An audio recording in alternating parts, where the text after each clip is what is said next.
ಇಂದೇ ಡೌನ್ಲೋಡ್ ಮಾಡಿ ಮತ್ತು ನಿಮ್ಮ ನೆಚ್ಚಿನ ಶೋಗಳನ್ನ ಆನಂದಿಸಿ. ಪುಟ್ ಮೇಡಮ್, 12 ಗುಣಿಸು 6 ಎಷ್ಟು? ದುರ್ಗಾ, ಗುಣಿಸು ಅಂದ್ರೇನು? ಗುಣಿಸು ಅಂದ್ರೆ ಗುಣಾಕಾರ. ನಿಂಗೆ ಮಗ್ಗಿ ಬರುತ್ತೆ ತಾನೆ?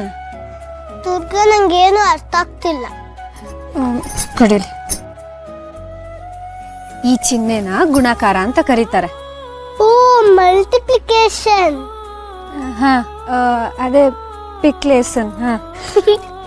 ಅಯ್ಯೋ ದುರ್ಗಾ, ಅದು ಪಿಕ್ಲೇಸನ್ ಅಲ್ಲ, ಮಲ್ಟಿಪ್ಲಿಕೇಶನ್. ಅದೇ ಪುಟ್ ಮೇಡಮ್. ಅಲ್ಲ, ಈ ಚಿಕ್ಕ ಮಕ್ಳಿಗೆಲ್ಲ ಯಾಕೆ ಇಷ್ಟೊಂದು ಕಷ್ಟವಾಗಿರೋದನ್ನೆಲ್ಲ ಓದೋದಕ್ಕೆ ಕೊಡ್ತಾರೆ ಅಲ್ವಾ? ಸತ್ಯ ದುರ್ಗಾ, ನಿಂಗಾದ್ರೂ ನಂಗೆ ಕಷ್ಟ ಆಗ್ತಾ ಇತ್ತಲ್ಲ.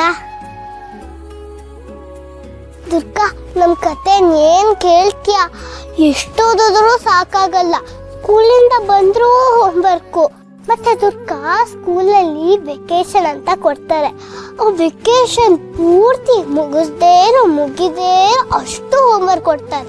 ಆಮೇಲೆ ಸ್ಕೂಲಿಗೆ ಹೋದ್ಮೇಲೆ ಕಿಡ್ಸ್ ವೆಕೇಶನ್ ಎಂಜಾಯ್ ಮಾಡಿದ್ರ ಅಂತ ಕೇಳ್ತಾರೆ. ಅಲ್ಲ, ಕೈ ನೋವು ಅಷ್ಟು ಹೋಮ್ವರ್ಕ್ ಕೊಟ್ಟು ವೆಕೇಶನ್ ಎಂಜಾಯ್ ಮಾಡಿದ್ರ ಅಂತ ಕೇಳಿದ್ರೆ ಎಲ್ಲಿಂದ ಎಂಜಾಯ್ ಮಾಡೋದು ದುರ್ಗಾ? ಮತ್ತೆ ಆಟದಷ್ಟೇ ಪಾಠನೂ ಮುಖ್ಯ ಅಂತಾರೆ. ಆಟ ಆಡಕ್ಕೆ ಟೈಮ್ ಕೊಟ್ರೆ ತಾನೆ ಆಡಕ್ಕೆ. ಎಷ್ಟು ಓದಿದ್ರು ಸಾಕಾಗಲ್ಲ ಅಂತಾರೆ. ಮತ್ ಏನೇ ಮಾಡಿದ್ರು PTM ಬಲ್ಲಿ ನಮ್ಮ ಪೇರೆಂಟ್ಸ್ಗೆ ಎಲ್ಲ ಹೇಳ್ತೀನಿ ಅಂತ ಹೆದರಿಸ್ತಾರೆ. ನಂಗಂತೂ ಸಾಕಾಗಿದೆ. ಹೌದು, ನಮ್ಮ ಪುಟ್ ಮೇಡಮ್ ಯಾಕೆ ಇವತ್ತು ಪುಟ್ಟ ಅಜ್ಜಿ ತರ ಮಾತಾಡ್ತಿದ್ದಾಳೆ? ಪುಟ್ ಮೇಡಮ್ ಚೆನ್ನಾಗಿ ಓದ್ಬೇಕು, ಅವಾಗ್ಲೇ ಎಲ್ರು ಗೌರವ ಕೊಡೋದು. ನಾವು ದೊಡ್ಡವರಾದ್ಮೇಲೆ ಶಾಲೆಗೆ ಹೋಗ್ಬೇಕು ಅಂತ ಅನ್ಕೋತೀವಿ, ಆದ್ರೆ ಏನ್ ಮಾಡೋದು, ಅವಾಗ ಹೋಗಕ್ಕೆ ಆಗಲ್ಲ. ಯಾಕಂದ್ರೆ ನಾವು ದೊಡ್ಡವ್ರು ಆಗ್ಬಿಟ್ಟಿರ್ತೀವಲ್ವಾ. ಹೌದಾ? ಹಂಗೆಲ್ಲ ಅನ್ಸುತ್ತಾ? ಅನ್ಸುತ್ತೆ, ನನ್ಗಂತೂ ಅನ್ಸುತ್ತಪ್ಪ. ಸರಿ, ಹಾಗಾದ್ರೆ ಇನ್ಮೇಲಿಂದ ನಾವಿಬ್ರು ಜೊತೆಗೆ ಸ್ಕೂಲಿಗೆ ಹೋಗೋಣ.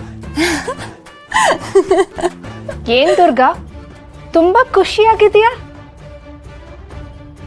ಹಿತ ಹೋಗಿ ಹೋಗಿ ಹೋಮ್ ವರ್ಕನ್ನ ಇವಳ ಹತ್ರ ಟೀಚ್ ಮಾಡಿಸ್ಕೋತಾ ಇದೆಯಲ್ಲ.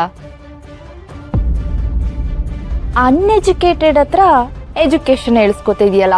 ನಿನ್ಗೇನ್ ಹೇಳಿ ನಾನು? ದುರ್ಗಾ, ನಮ್ಮ ಮ್ಯಾಮ್ ಹೇಳಿದ್ರು ಎಜುಕೇಶನ್ಗಿಂತ ತುಂಬಾ ಗುಡ್ ಮ್ಯಾನರ್ಸ್ ಇರ್ಬೇಕು ಅಂತ.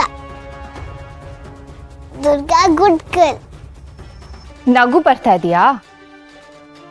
ನಗು ನಗು, ಎಷ್ಟು ನಗಬೇಕು ಅನ್ಸುತ್ತೋ ಅಷ್ಟು ನಗ್ಬಿಡು. ಯಾಕಂದ್ರೆ ಪಾರ್ಟಿ ಶುರುವಾದ್ಮೇಲೆ ಹೇಗೆ ಅವಮಾನ ಆಗುತ್ತೆ ಅಂತ ನೋಡ್ತಾ ಇರು.